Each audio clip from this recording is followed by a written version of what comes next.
واهلا فيكم عن جديد بقناتي. فيديو اليوم راح يكون فيديو unboxing. انا بعرف انه كتير بتحبوا فيديوهات الانبوكسينج، بس هاي المرة قررت اني اصير ست بيت كويسة واشتري اغراض للبيت من شين. فاذا كنتوا حابين تعرفوا شو هي هاي الاغراض اللي موجودة بهذا البوكس الكبير خليكم عم بتابعوني. بس قبل للناس اللي أول مرة بتشوفني، مرحبا، أنا اسمي رنا. قناتي بنعمل فيها فيديوهات عن الفاشن، الميك اب، تلبية الأواعي مع بعض، وفيديوهات أنبوكسينج وشغلات تانية كتير. فإذا كانت هاي المواضيع بتهمك بليز ما تنسي تكبسي على زر الاشتراك وصورة الجرس لحتى يوصلك مسج أول ما بينزل الفيديو. وطبعا مثل ما تعودتوا، لأنه الأشياء بتكون كتيرة، رح نقسم الفيديو لجزئين.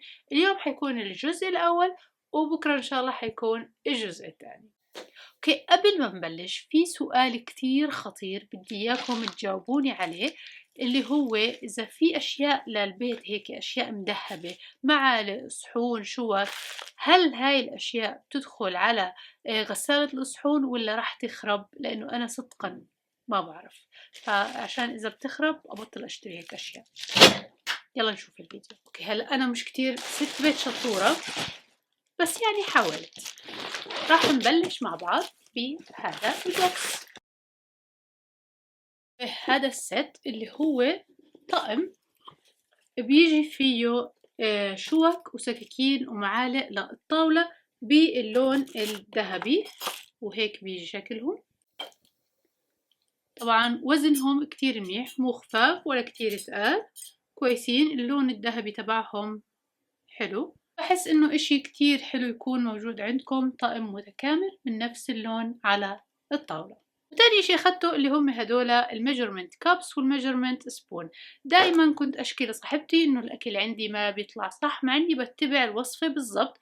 بعدين حكت لي انه هدول هم اللي لازم يكونوا عندك، لانه الشيف لما بيكون كاتب الوصفة بيكون مستخدم هدول كمقياس او معيار. فخلونا نشوفهم مع بعض. راح ابلش معاكم بهدول المعالق الاربعة. الكواليتي تبعتهم كتير حلوة، بيجوا من هون خشب وهم من هون روز جولد، كتير كتير كتير حلوين. وبالنسبة للكبس بيجوا أربعة، هم بيجوا خشب ومن هون بيجوا معدن روز جولد. لونهم كتير حلو والكنس تبعتهم كتير مرتبة، كل واحدة بيكون محفور عليها حفر قديه العيار تبعها. فعلى أمل إنه هدول يخلوا الأكل تبعي يزبط. أوكي، هذا عبارة عن طقم زي ما انتم شايفين. بيجي تري وبيجي معه 6 من هدول الصحون، هم بلاستيك، هم مش ازاز، بس شكلهم كتير كيوت. وبنقدر نحط فيهم مثلا المكسرات، بنقدر نحط فيهم شوية شوكليت، يعني أشياء هيك تسالي خفيفة لما يكون عنا ضيوف. عرفت شو هي هاي؟ لما بتفتحوا مثلا كيس شيبس أو أي كيس عادي وبضل فيه وبدكم تسكروه، بتستعملوا هاي التول، بترجع بتسكر لكم الكيس. فهي مع إنها كتير صغيرة ولكن كتير مفيدة. طيب نيجي هلأ هدول أنا متأكدة إنه كلكم راح تحبوهم.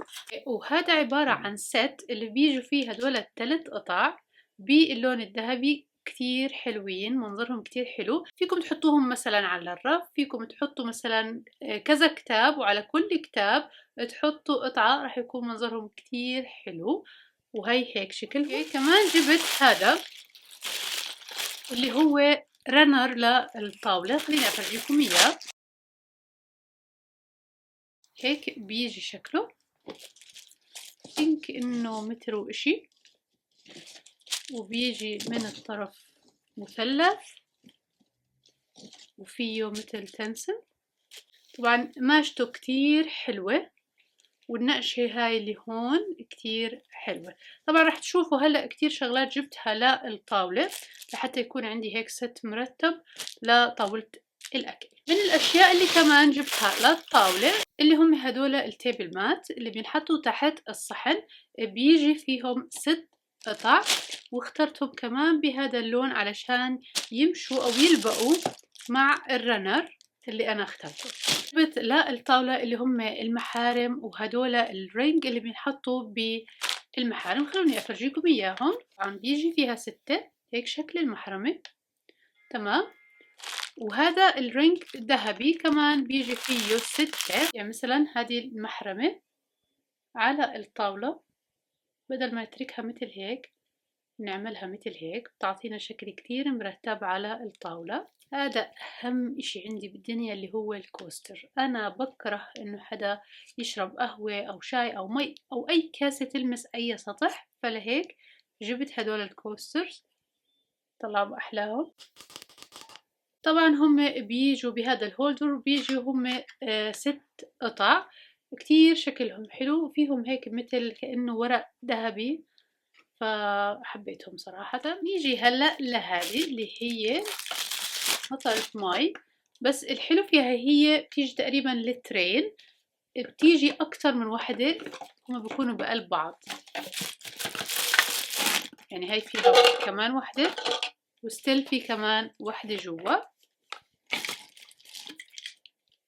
هم بيجوا 3 قطع ومتوفرين بكذا لون، بس أنا حبيت هذا اللون. أوكي، ونيجي هلأ لهدول اللي أنا بحس إنهم كثير بيفرقوا بجمالية المطبخ والحمام.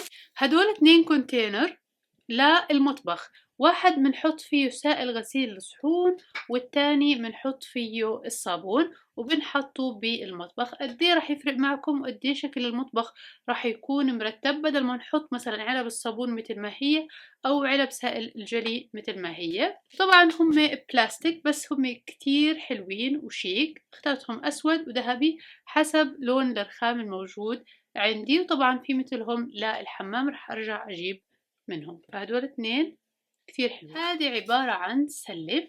هاي السلة جبتها علشان أحطها بحمام الضيوف علشان نحط فيها البشاكير، ومع هيك جبت كمان هدول البشاكير.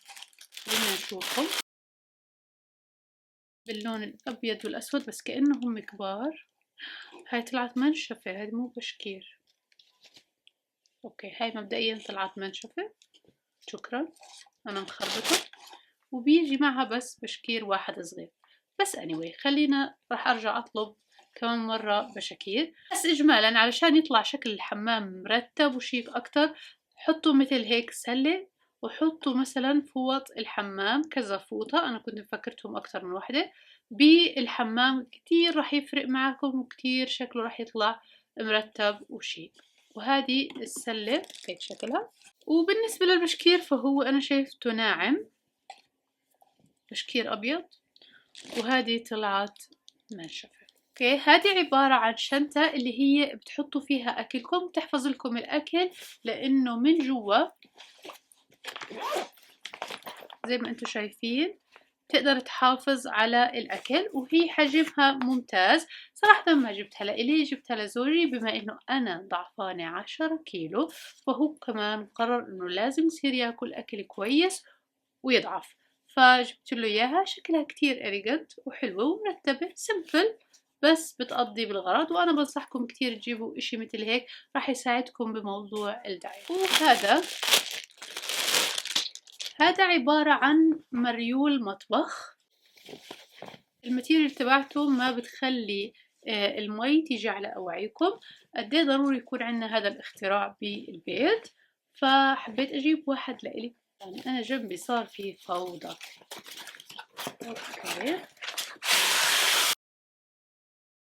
هذا عبارة عن تمثال لحصان أو خيل. اللي بتابعني من زمان بيعرف قديه أنا عندي عشق وغرام بإشي اسمه خيل، فجبت هذا لأنه بذكرني بحصان كتير كتير كتير أنا بحبه، تقريبا يعني نفس الشكل نفس رسمة الوجه، فحبيت إني أحطه عندي بالصالة حتى يضل يذكرني فيه. وبهيك بنكون خلصنا الجزء الأول من هذا الفيديو اللي هو unboxing شغلات للبيت من شيئا. بتمنى تكونوا حبيتوا هذا الفيديو واستمتعتوا انتوا عم تحضروا. إذا حبيتوا هذا الفيديو بليز ما تنسوا تعملوا لايك تحت بالكومنتس، واكتبوا لي شيء أكتر قطعة حبيتوها لهلا. طبعا ما تنسوا تحضروا الجزء الثاني إن شاء الله بكرة. بحبكم كتير كتير واشتقت لكم كتير، وإن شاء الله بشوفكم بالفيديو الجاي. باي باي.